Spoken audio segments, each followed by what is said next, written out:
Alors bonjour à tous. La grâce que tu reçois ne dépend pas de tes œuvres, c'est le titre du message du jour. Avant de commencer ce message, je tiens à saluer tous ceux qui sont là, connectés avec nous, qui regardent la rediffusion de ce culte en live. Comme j'ai dit la semaine dernière, il est fait en live avec des frères et sœurs qui sont bien connectés sur la plateforme que nous avons. Nous faisons nos cultes via Zoom. Et je tiens également à encourager ceux qui nous suivent régulièrement et qui aimeraient échanger un peu plus. N'hésitez pas à nous écrire à l'adresse mail suivante, parole de réconciliation@gmail.com. N'hésitez pas à nous écrire et à nous indiquer aussi où vous vous trouvez, car vous êtes plusieurs à nous regarder depuis l'Île-de-France ou même encore toute la France, même dom-tom.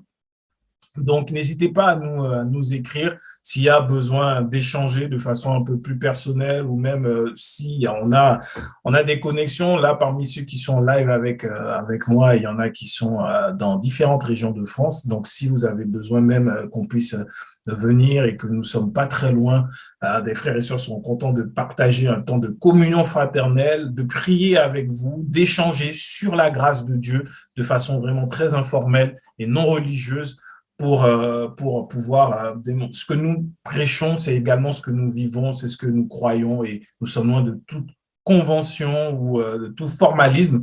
Nous sommes vraiment une famille. Donc, la famille de la réconciliation est là, bras grands ouverts. Donc, n'hésitez pas. Si vous êtes édifié par ces messages et qu'il y a des questions, qu'il y a des besoins, nous ne sommes pas juste des cultes en ligne, mais bien plus encore. Donc, voilà. Bonjour à vous tous sur YouTube ou Facebook ou autre. Dieu vous bénisse.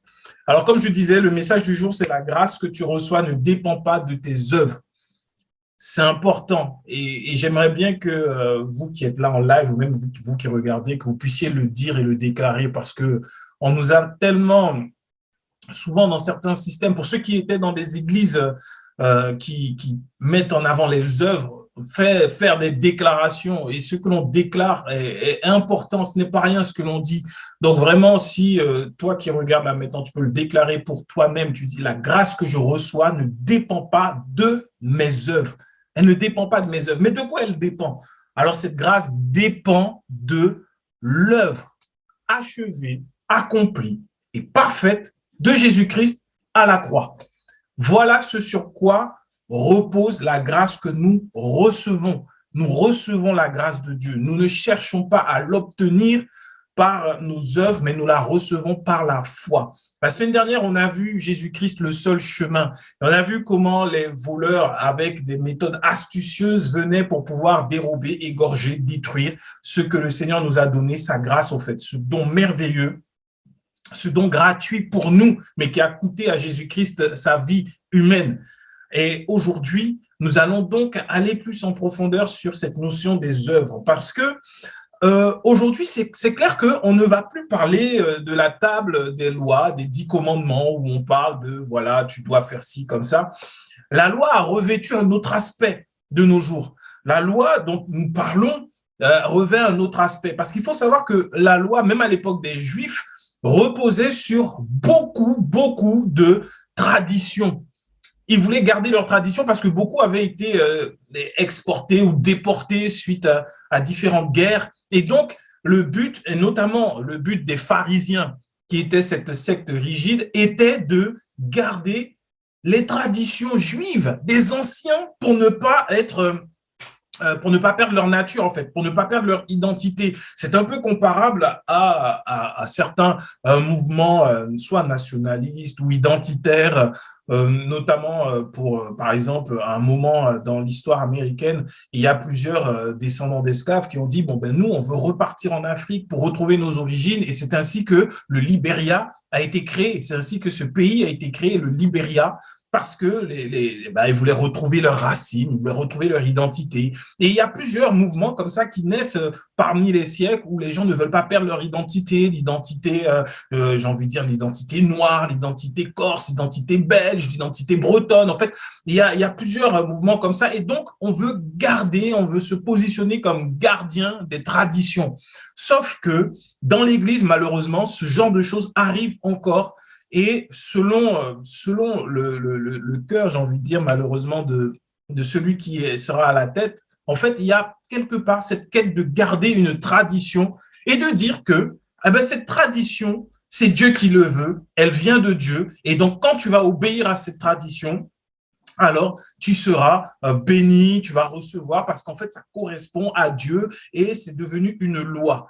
Et c'est ainsi que dans l'Église, corps de Christ, de nos jours, on retrouve beaucoup de traditions humaines qui sont devenues des lois qu'on dit divines. Et donc, au lieu d'expérimenter la liberté que Christ nous donne, beaucoup expérimentent au final les liens et la servitude des traditions humaines.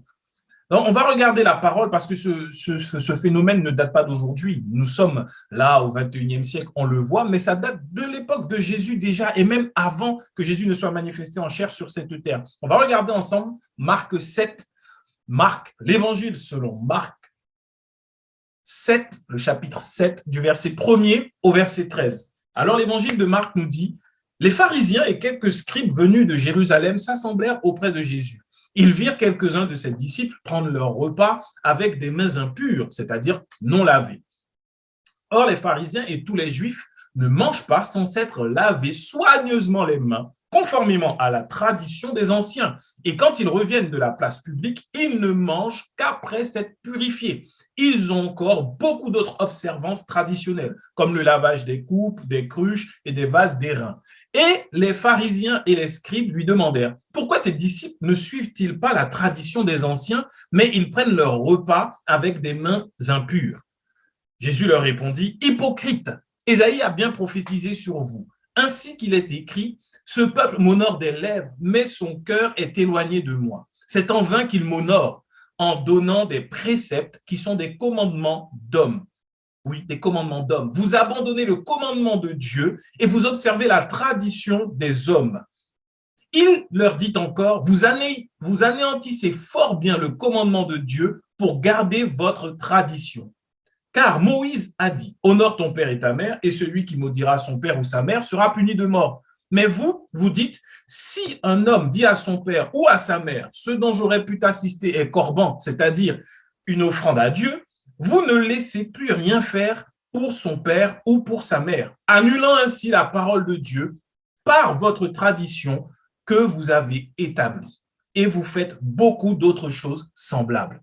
C'est Jésus qui parle de façon factuelle aux pharisiens, aux scribes, qui agissent avec cette hypocrisie. Et on va voir que dans la parole, ce genre d'agissement se reflète et revient souvent. C'est une arme que l'ennemi utilise pour détourner les enfants de Dieu de la parole de Dieu qui peut sauver leur vie et pour leur faire être mis sous un joug étranger et ramenés sous le principe de la loi. Et étant sous le principe de la loi, ils sont donc sous la malédiction. Et non seulement ils sont sous la malédiction, ils sont également dominés par la chair.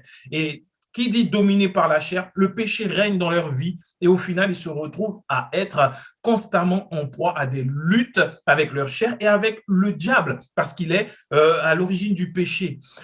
Aujourd'hui, ces traditions qui sont mises et on dit que c'est Dieu qui le veut, j'en ai entendu beaucoup. Malheureusement, aujourd'hui, on a la bonne nouvelle qu'on reçoit, tu es sauvé par Jésus-Christ. Et une fois qu'on te dit tu es sauvé par Jésus-Christ, maintenant, il va falloir obéir au fait que dans l'Église, je prends des exemples de ma jeunesse dans l'Église, et ça va peut-être parler à d'autres.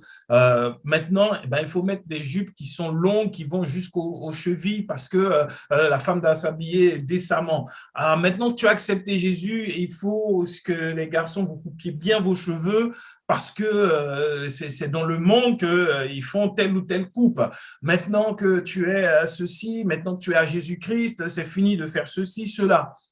Et la bonne nouvelle de l'évangile disparaît. Il n'y a plus de bonnes nouvelles. On t'annonce une nouvelle extraordinaire. Tous tes péchés sont pardonnés, effacés en Jésus-Christ. Et ensuite, on te dit, maintenant, il va falloir te soumettre, obéir pour pouvoir vivre la grâce de Dieu. Non, ce n'est pas comme ça au final. Là, on fait que le peuple se remet à faire pour recevoir, à vouloir pratiquer, mettre en œuvre beaucoup de choses pour recevoir. Or, on ne reçoit pas ainsi. Les pharisiens avaient donc cette tradition. Oh, ils étaient offusqués. Oh, mon Dieu, il ne s'est pas lavé les mains. Et moi, je me rappelle, quand j'étais petit à l'église, c'était presque un scandale. Une sœur qui est venue sans avoir un petit mouchoir sur la tête. Il fallait donc aller chercher, on avait même prévu des foulards en rab pour, au cas où il y a une sœur qui vient et puis sa tête est découverte, donc on va donner un petit foulard. C'est la loi. C'est la loi. On ne va pas rentrer dans cette étude-là maintenant, mais quand on parle du voile que la femme doit avoir sur sa tête, ça ne dépend pas du tout d'un voile naturel. Mais c'est remettre les gens sous la loi. Alors, tu peux venir à l'église, tu as juste 5 minutes avant, tu as fait des choses horribles, mais du moment que tu as ce voile sur ta tête, waouh, super, quelle sœur consacrée. C'est juste extraordinaire. Cette sœur-là, oh là là, quand elle fait des choses, c'est merveilleux. Ce voile, il est beau. C'est cette hypocrisie-là. Et on a l'impression qu'en faisant ces choses-là, on s'approche de Dieu. Or, Jésus-Christ dit bien une chose, que ça annule la parole de Dieu. Ça annule le commandement de Dieu. Ce commandement que Dieu nous a donné, nous l'avons au travers de Jésus. Parce que la loi, nous le rappelons, était là pour nous amener à Jésus-Christ et non pas le contraire, non pas pour nous bénir. Elle était là pour nous faire comprendre notre incapacité à satisfaire Dieu par nos propres moyens et que par Jésus-Christ seul, alors nous allions être agréables à Dieu. C'était là le but de la loi. C'était ce à quoi la loi servait. Et aujourd'hui, on veut utiliser la loi pour dire que par nos agissements, nous allons nous rendre agréables à Dieu. Or, le commandement de Dieu qui résume toute la loi, c'est tu aimeras ton prochain comme toi-même. Tu aimeras ton prochain comme toi-même. Lorsque tu aimes ton prochain comme toi-même, alors toute la loi est accomplie par ce commandement-là. Tu aimeras ton prochain comme toi-même. Et aujourd'hui, nous avons plus de mal à aimer notre prochain comme nous-mêmes que de faire des jeûnes, que de faire des offrandes, des prières et je ne sais quelle autre chose, actes qui sont devenus religieux alors qu'à la base, ils ne sont pas religieux. Ils sont censés être c'est censé découler de notre foi en Jésus-Christ. Et donc, par ces traditions, par ces lois, par ces préceptes que les hommes mettent en avant, on a l'impression aujourd'hui que, ah, je suis un bon chrétien. Et pourtant, nous sommes vides de toute grâce. Nous n'expérimentons pas la grâce. Pourquoi? Parce que essayer de faire par les œuvres plaisir à Dieu fait que nous ne recevons rien en retour. Regardons ensemble ce que dit Jésus-Christ dans Matthieu 6, 1 à 2. Nous l'avons vu la semaine dernière. Matthieu 6, 1 à 2, Jésus dit, gardez-vous de pratiquer votre propre justice, votre justice devant les hommes pour être vu autrement. Vous n'aurez point de récompense auprès de votre Père qui est dans les cieux. Notre justice, c'est quoi? C'est de chercher à faire plaisir à Dieu, à être justifié par nos œuvres. Et ça, c'est devant les hommes parce que devant Dieu, il n'y a aucune récompense. Donc aujourd'hui, on n'a plus cette humilité de dire, waouh, c'est seulement par Jésus-Christ. Si aujourd'hui je suis dans le travail où je suis, c'est par la grâce de Dieu. Si aujourd'hui j'ai une famille, c'est par la grâce de Dieu. C'est presque devenu, entre guillemets, une insulte. Alors que là, nous rendons gloire à Dieu, nous reconnaissons que ça ne dépendait pas de nous, mais uniquement de ce que Jésus-Christ a fait, donc de la grâce de Dieu. Aujourd'hui, on veut pouvoir témoigner de dire non, mais là, aujourd'hui, si je suis positionné là, c'est parce que j'ai payé le prix. J'ai fait, j'ai prié, j'ai jeûné, j'ai semé, j'ai été généreux, j'ai. Mais où est Jésus-Christ dedans? Et Jésus-Christ est clair, il dit qu'il n'y a aucune récompense à cela parce que c'est purement et simplement la manifestation d'orgueil. J'ai un ami souvent avec qui j'échange et on parle de la parole et une fois, on parlait et j'ai dit, mais tu sais qu'il y a beaucoup d'humbles orgueilleux, des humbles orgueilleux. Et je dis, moi, j'étais un humble orgueilleux. Et il y avait comme un poème qui me venait, ou même un texte que j'ai jamais écrit, d'ailleurs, peut-être que je devrais écrire un jour, qui disait, l'humble orgueilleux, il n'a jamais rien fait de lui-même, mais sans lui, rien n'aurait été possible. L'humble orgueilleux ne demande pas à être reconnu, mais attend à ce qu'on sache que c'est lui qui a fait. En fait, c'est ainsi que dans l'Église, on est humble, mais très orgueilleux, en fait. Ah non, non, non, j'ai rien. Non, non, ne dites pas merci. Non, rendez gloire à Dieu. Rendez gloire à Dieu. J'étais comme ça avant. Non, moi, non, rendez gloire à Dieu. Ah, mais bah, après, bon, voilà, on a le don. Dieu nous a donné des dons. Donc, voilà, c'est juste un don de Dieu. Non, non, c'est du jeûne. On a juste jeûné. On a juste prié. C'est pas de l'humilité, c'est de l'orgueil. Et c'est pratiquer sa propre justice. On a l'impression que parce que quelqu'un est venu et que il y en a qui n'arrivent pas à chasser certains démons, d'autres sont venus, ont chassé des démons. On dit non, mais moi je me suis préparé. Non, tu vois, là je sors de 3 jours de jeûne, je suis encore rempli de l'onction, je suis en feu. Donc attention, ne t'approche pas trop, tu risques de tomber. La puissance est tellement forte sur moi. C'est de l'orgueil. Ça n'a rien à voir avec l'œuvre de Jésus-Christ ni son amour. En quoi on est dans tu aimeras ton prochain comme toi-même? Ouais, l'humilité qui est censée être notre part. Ça ne ressemble pas à Jésus-Christ. On a dilué la grâce et la grâce est devenue un peu comme une espèce de chance. On dit, ah oui, si Dieu fait grâce, je vais pouvoir. Mais on ne comprend pas la grâce. La grâce est une puissance tellement merveilleuse, tellement grande, que même Jésus sur la terre n'a pas agi avec l'orgueil que nous pouvons avoir de nos jours, qu'il peut y avoir de nos jours dans l'Église. Jésus agit avec humilité, avec amour. Et lorsqu'il était devant une situation qui demandait la manifestation d'un miracle de Dieu, par exemple, le fait de devoir nourrir une foule alors qu'il n'a pas de quoi les nourrir, ou le fait de ressusciter Lazare, ce que Jésus dit ou ce que Jésus fait ne correspond en rien à ce qu'on peut voir aujourd'hui dans l'Église. Aujourd'hui, bon, maintenant, je prends autorité, je déclare. Nous n'avons rien du tout. Tout ce que nous avons, c'est par la grâce. Jésus, devant ces situations, lui-même, il aurait pu dire, bon, maintenant, en tant que fils de Dieu sur la terre, je déclare que du ciel, maintenant, le pain va tomber et le poisson va venir, les assiettes, les couverts, le gobelet, un verre d'eau. Et si tu veux du jus, tu peux même regarder l'arbre à côté, tu auras du jus. Jésus n'a pas fait ça. Pourtant, il était légitime pour le faire. Jésus aurait pu dire, maintenant, je commande aux anges que je commandais dans le ciel, les anges là qui venaient se prosterner devant moi. Maintenant, vous allez sortir Lazare et que Lazare vienne. Jésus n'a pas fait ça. Si on observe la Bible, Jésus a rendu grâce aux adeptes du combat spirituel, aux adeptes de la puissance. En fait, et là, je parle à la réconciliation. Nous qui recevons la grâce de Dieu, nous avons la puissance de Dieu avec nous par l'action de grâce. Jésus-Christ, devant une foule qui n'avait pas de quoi manger, il a rendu grâce. Il n'a pas déclaré, maintenant, par l'onction qui repose sur moi, comme je l'ai dit, comme c'est écrit dans Ésaïe, on parle de moi, l'onction du Seigneur est sur moi, il m'a oint pour annoncer une bonne nouvelle. Non, Seigneur, papa, je te rends grâce. Et distribué. Il comptait lui-même sur la grâce de Dieu. Et il a distribué.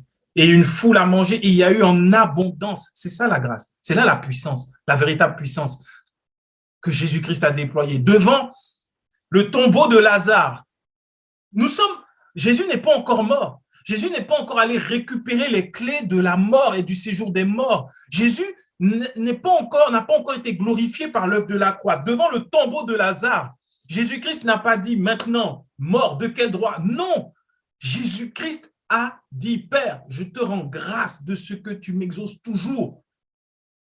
Il a rendu grâce devant la mort. Et nous, aujourd'hui, nous nous détachons de son image et devant la mort, on dit, esprit de mort, maintenant, je prends l'épée, je te taille en pièces. Le même esprit de mort qui tenait Lazare dans le tombeau, c'est le même qui est là aujourd'hui. Ça ne sert à rien. C'est les mêmes démons qui partent, qui seront encore là à fatiguer les gens quand nous-mêmes nous aurons quitté la terre. Ça ne sert à rien de vouloir tailler en pièces quelque chose qui ne peut pas être taillé en pièces. Laissons les démons et le diable là où il est. On veut par les œuvres démontrer que nous avons quelque chose, une puissance, une force, que nous avons une grâce en Dieu. Non, Jésus-Christ devant le tombeau, il a rendu grâce. Et la puissance de Dieu, malgré le fait qu'il n'était pas encore ressuscité, qu'il n'avait pas encore récupéré les clés de la mort, la puissance de Dieu a sorti Lazare du tombeau. C'est une puissance extraordinaire. Jésus-Christ ne s'est pas appuyé sur ses œuvres. Il n'a pas dit parce que moi, j'ai marché sur les eaux, parce que j'ai multiplié le pain, parce que je sais que Dieu est avec moi, je commande. Non, il a rendu grâce et le Père a opéré. Aujourd'hui, devant les situations qui nous fatiguent, rendons grâce à Dieu pour l'œuvre accomplie de Jésus-Christ et nous allons recevoir ce qui est dans cette grâce, l'héritage de la grâce, la vie en abondance. Nous allons la recevoir, la santé. Mais on veut, avec nos œuvres, on veut démontrer que nous y arrivons et que Dieu est pour nous. Je vais vous faire un témoignage. Moi-même aussi, j'étais dedans il y a quelques années encore. Les œuvres, pensant être rapprochés de Dieu. Sauf que, vous savez, je me rappelle quand j'étais plus jeune, ma sœur, j'ai une sœur aînée, Elle était partie avec ma mère sur un chemin. On était allé à l'église et sur le chemin du retour, il y avait un chien qui était là, qui ne demandait rien à personne, qui vivait sa vie. Et ma sœur, étant jeune, elle va donc, bon, vous savez, bon, vous ne savez peut-être pas, mais dans les Antilles, Caraïbes, en Guyane, des fois, on dit au chien, allez, mâche, pour qu'il puisse partir, quitter le chemin. Et donc, le chien ne demandait rien à personne. Le chien était sur ses affaires. Ma sœur est avec ma mère en sécurité. Et comme elle se sent en sécurité, elle va regarder le chien et elle va lui dire, mâche. Le chien ne demandait rien d'autre que cette occasion qui lui était donnée de pouvoir aboyer et de se dégourdir les jambes un peu. Ma sœur a appris ce jour-là que lorsqu'un chien ne s'occupe pas de toi, ne t'en occupe pas non plus, continue ta route. Elle a couru, elle a couru, elle a crié, elle a eu peur, le chien a voulu la mordre. Bon, par la grâce de Dieu, elle n'a pas été mordue. Mais aujourd'hui, avec nos œuvres, surtout, et là, je vais toucher peut-être le gagne-pain de beaucoup, surtout avec la démonologie, vouloir chasser les démons. On fait la même chose avec le diable.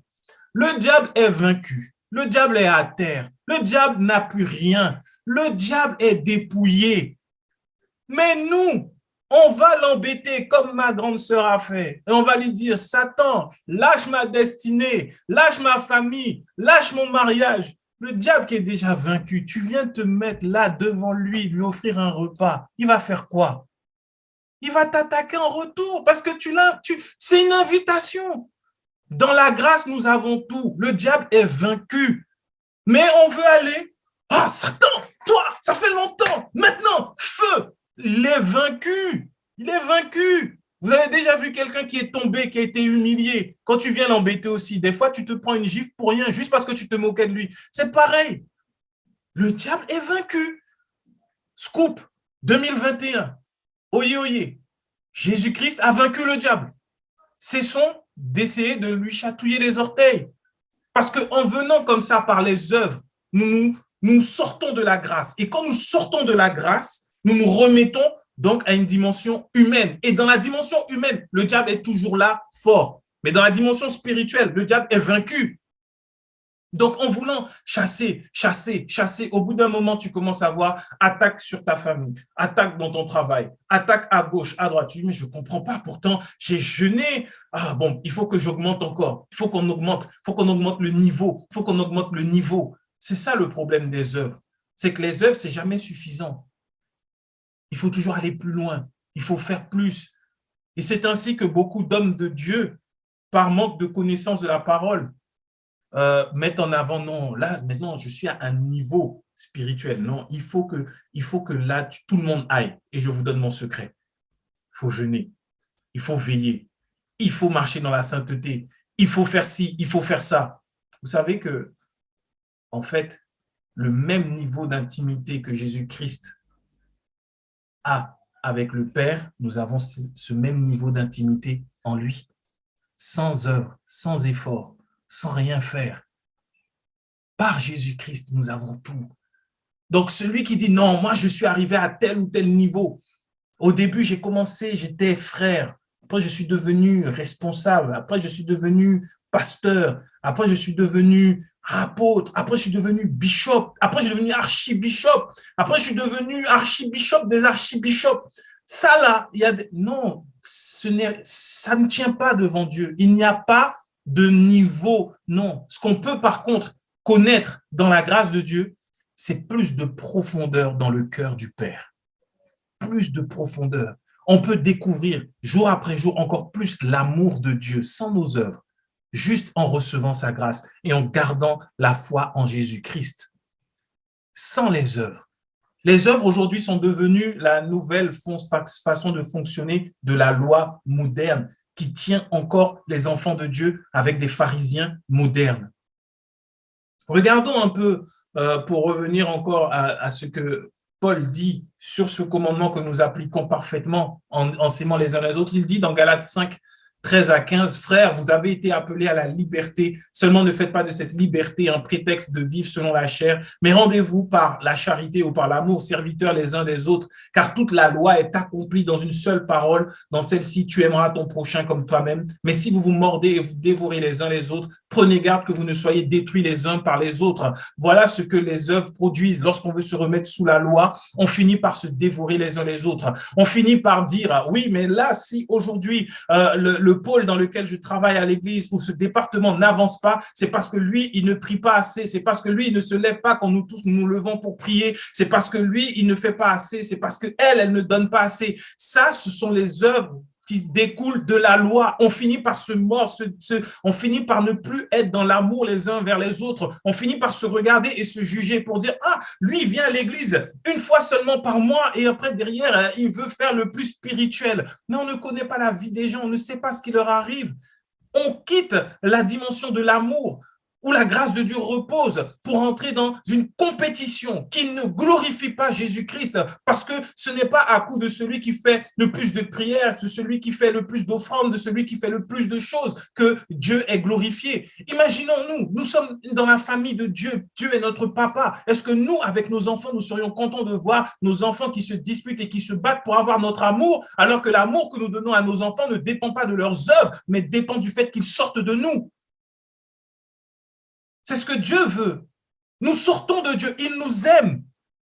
Avant Jésus-Christ, le péché empêchait à Dieu de nous prendre dans ses bras et de nous aimer parce qu'il est saint. Il est 3 fois saint. Il ne pouvait pas être approché sans que l'homme ne meure à cause de ses péchés parce que rien ne pouvait justifier l'homme.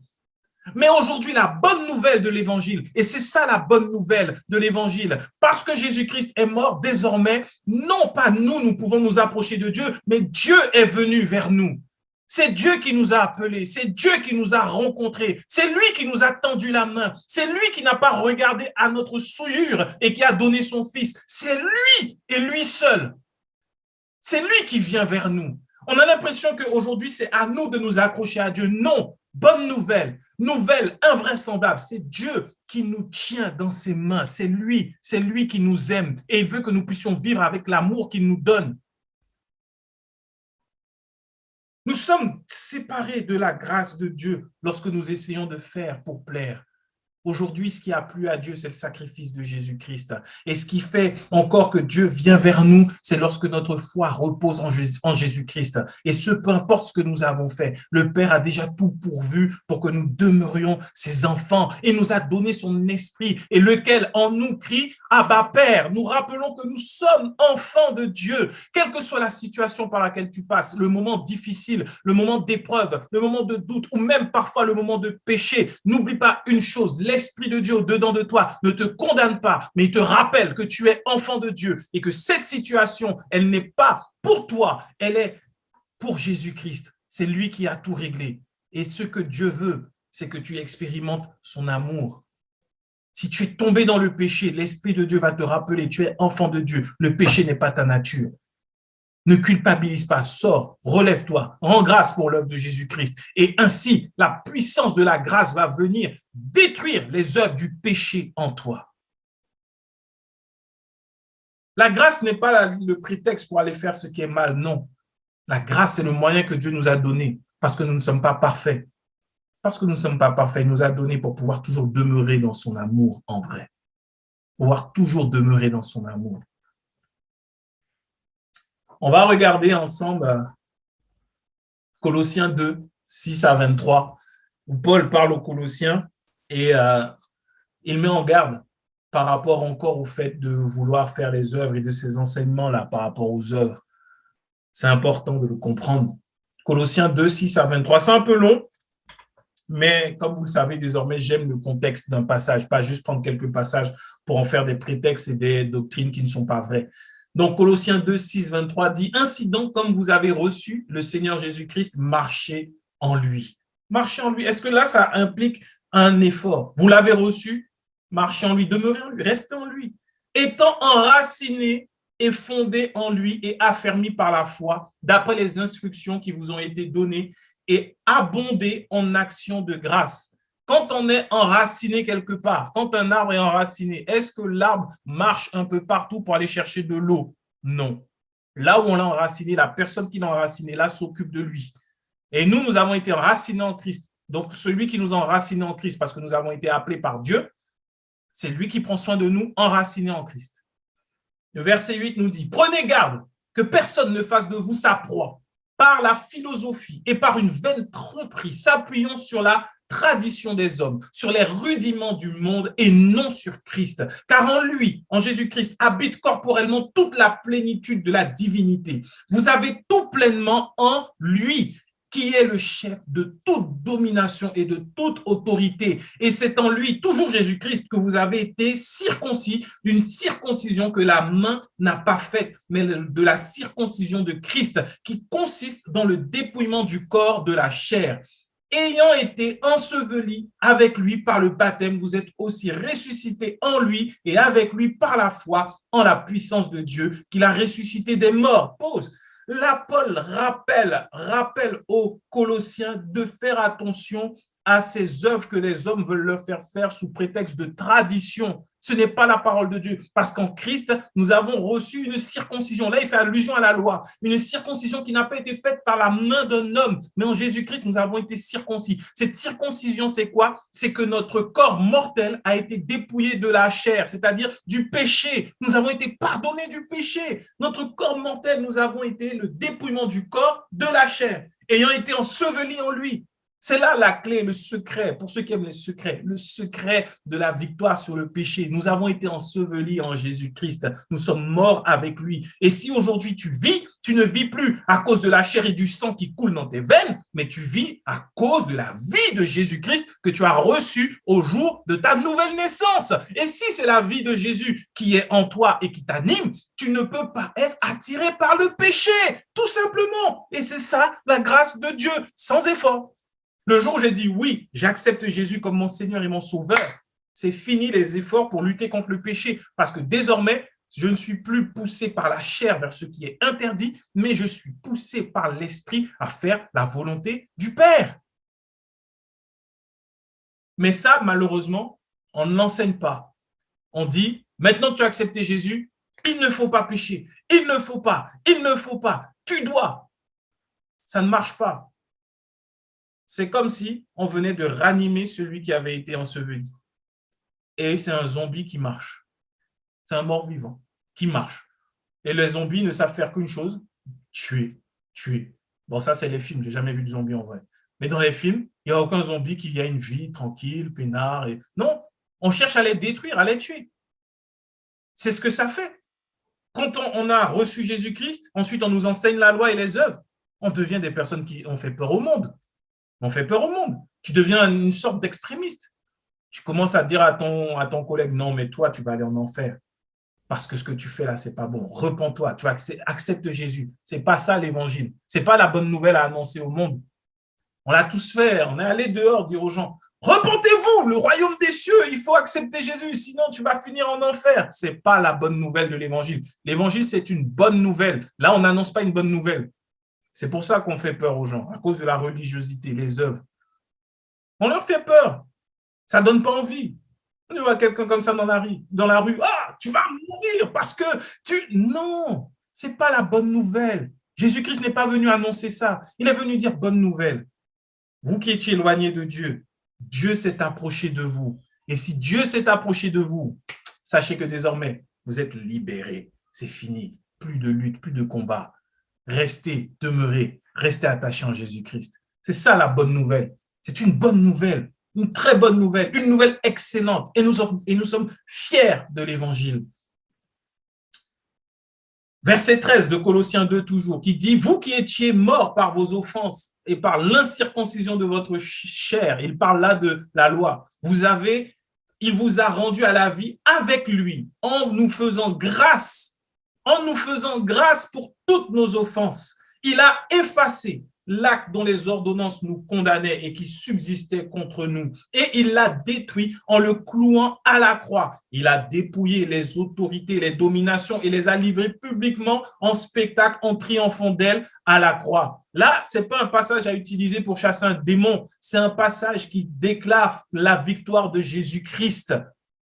C'est ça. Il a triomphé d'elle à la croix, on n'a plus rien à faire. Alors maintenant, Paul nous dit que personne donc ne vous juge au sujet du manger ou du boire ou au sujet d'une fête ou d'une nouvelle lune ou des sabbats. C'était l'ombre des choses à venir, mais le corps est en Christ. Qu'aucun homme sous une apparence d'humilité et par un culte des anges, donc des esprits, ne vous ravisse à son gré le prix de la course. C'est important ce qui est écrit dans le verset 18. Qu'aucun homme, sous une apparence d'humilité, par un culte des anges, c'est-à-dire par on sait que tel esprit existe, ne vous ravisse, ne vous vole. On a vu la semaine dernière l'œuvre du voleur. Ne vous vole le gré à son gré, c'est-à-dire selon son bon vouloir, selon sa volonté, selon ses désirs. Le prix de la course, c'est la vie éternelle que nous avons en Jésus, c'est la paix que nous avons reçue en Jésus. Alors qu'aucun homme ne nous ravisse ce prix-là. Voilà le véritable combat, voilà ce que nous devons garder. Non les œuvres, mais la foi seulement. Ne vous ravisse ce prix-là à son gré, tandis qu'il s'abandonne à ses visions et qu'il est enflé d'un vain orgueil par ses pensées charnelles. Paul est clair. C'est comme si Paul était assis aujourd'hui dans nos églises. Il dit clairement, tandis que cet homme même qui veut ravir à son gré le prix de la course, il s'abandonne à ses visions.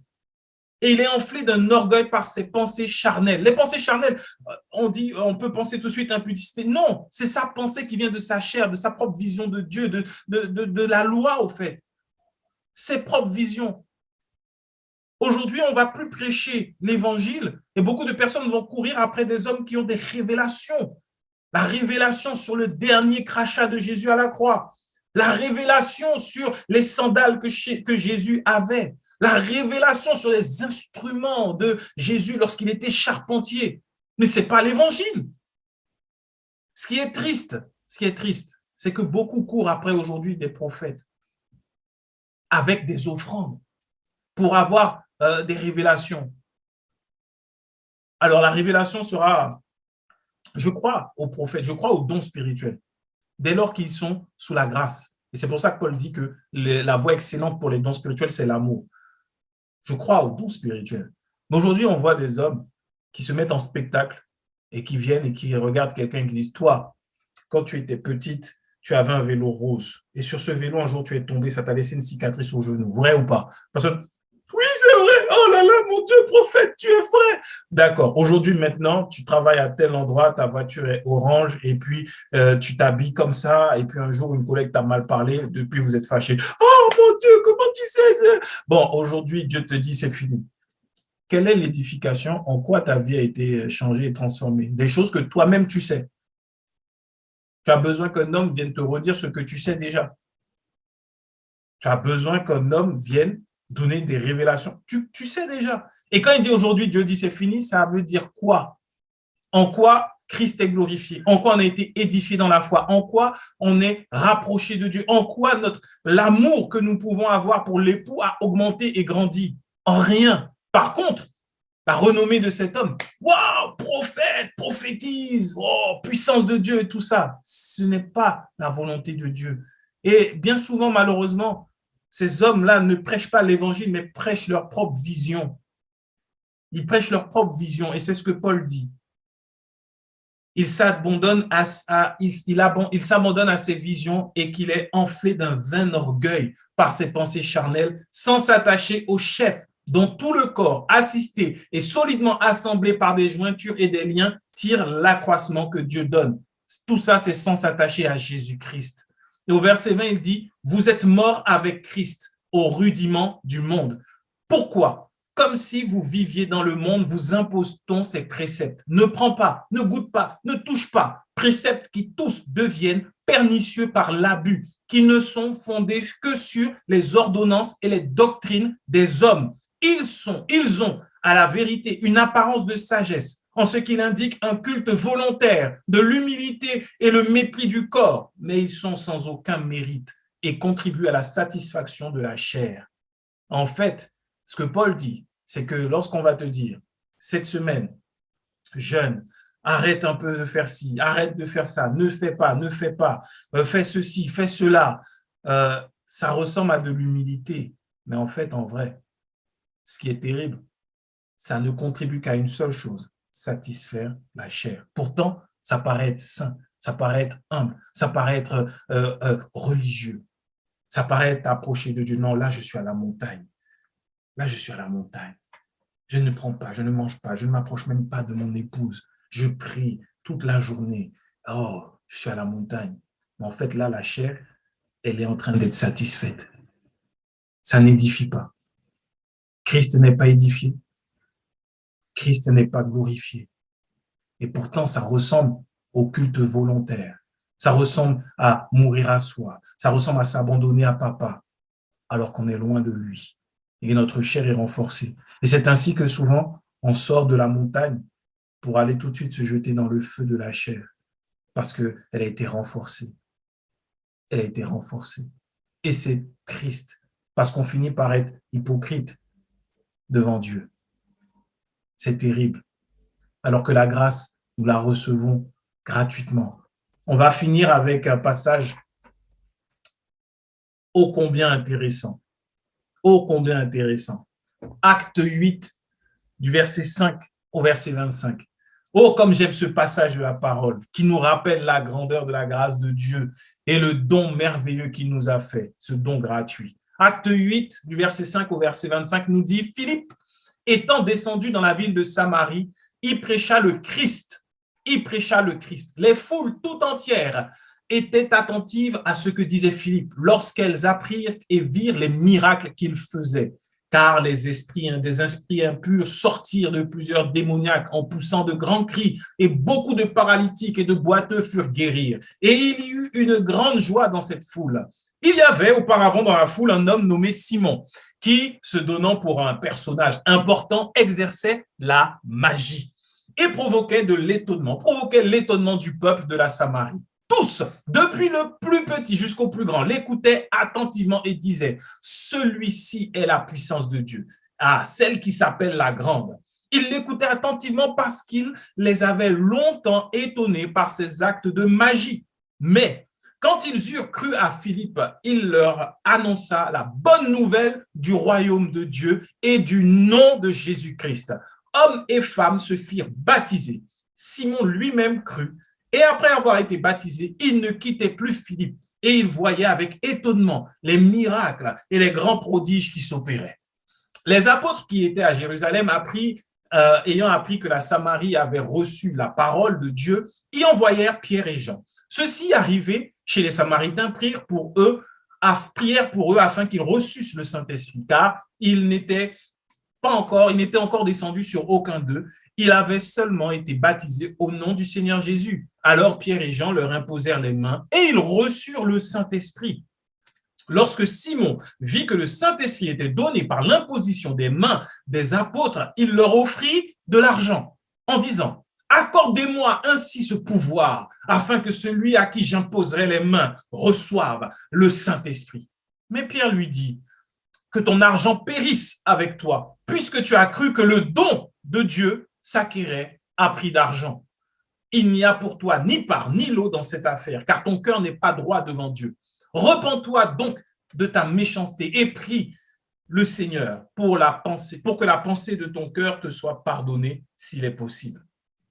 Car je vois que tu es dans un fiel amer et que les liens de l'iniquité et dans les liens de l'iniquité. Simon répondit, priez vous-même le Seigneur pour moi, afin qu'il ne m'arrive rien de ce que vous avez dit. Après avoir rendu témoignage à la parole du Seigneur et après l'avoir prêché, Pierre et Jean retournèrent à Jérusalem en annonçant la bonne nouvelle dans plusieurs villages des Samaritains. Waouh!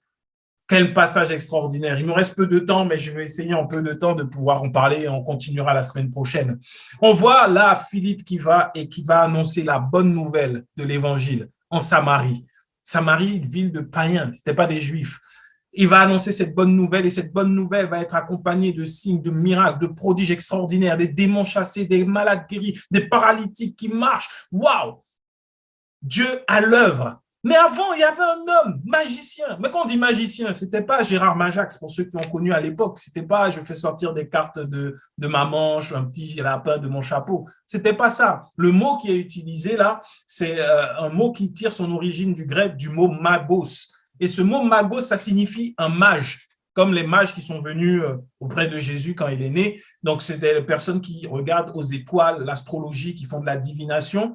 Et On peut donner, c'était le nom qui était donné dans la Babylone à tous ceux qui se faisaient passer pour des hommes sages, des prêtres, des enseignants, des médecins, astrologues, voyants, même ceux qui interprètent les songes. Ça fait penser un peu à une catégorie de personnes aujourd'hui. Et également, c'est ce qu'on disait aussi pour un faux prophète ou un sorcier. Donc Simon, le magicien, c'était pas le lapin sorti du chapeau, mais c'était de la sorcellerie, c'était de la magie. Et il avait tenu, et il tenait ce peuple-là dans la Samarie par ce qu'il faisait avec sa magie. Il avait le respect de tous, du plus petit au plus grand. Il était important. Tout le monde le craignait. Et Simon se gardait bien de dire que ce que je fais n'est pas la puissance de Dieu.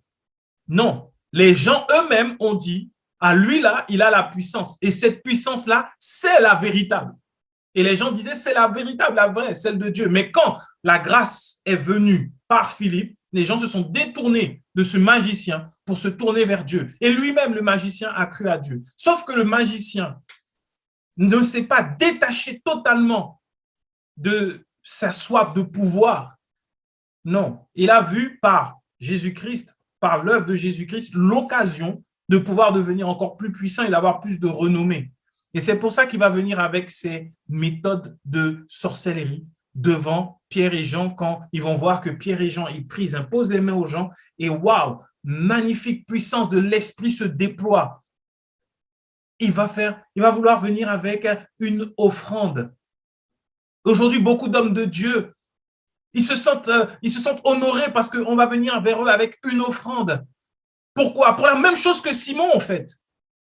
Les gens veulent recevoir ce que les hommes de Dieu démontrent, ceux qui se disent hommes de Dieu. Ils disent, non, mais je veux la grâce qui est sur toi, tiens, telle offrande. Et les hommes de Dieu, oui, vraiment, ils imposent les mains et disent, tiens, maintenant que le Seigneur te bénisse et que tu reçoives maintenant l'onction, je te fais l'impartition. Sauf que c'est un principe de sorcellerie. C'est ce que Simon a voulu faire. Pierre et Jean, remplis du Saint-Esprit, ont répondu non. Parce que le mot utilisé pour offrande, c'est le mot prosphéro. Et ce mot signifie faire une alliance, traiter avec quelqu'un. Ils auraient accepté l'argent de ce magicien qui a cru. Il a cru en Jésus. On ne dit pas qu'il a fait semblant, il a vraiment cru. Mais il a cru que la grâce, le don de Dieu pouvait s'acheter par des œuvres, par de l'argent. Et aujourd'hui, on veut faire cela. C'est de la sorcellerie. Il est venu avec son argent pour pouvoir aussi avoir le pouvoir.